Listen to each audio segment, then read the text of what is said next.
ஆவியை அவித்து போடக்கூடாது அப்படின்னு சொல்லியிருக்கு வேதவசனத்தில் இல்லையா?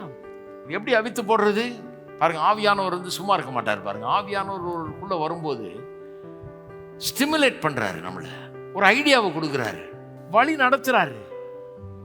அதை உணர்ந்துருக்கிறீங்களா?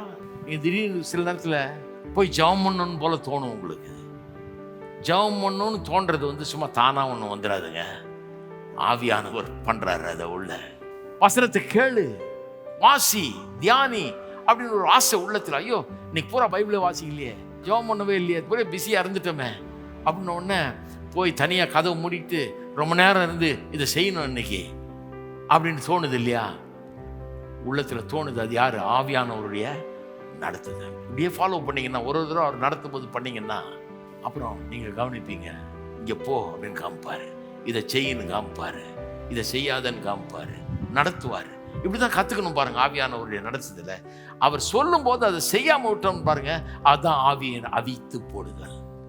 அவர் சொல்றதை செய்யாம அதை அலட்சியம் பண்ணிட்டு, அவர் ஜெபம் பண்ணுன்றார், ஜெபம் பண்றது இல்லை. அவர் சபைக்கு போ, வசனத்தை கேளுன்றார், அதை கேட்கறது இல்லை, செய்யறது இல்லை.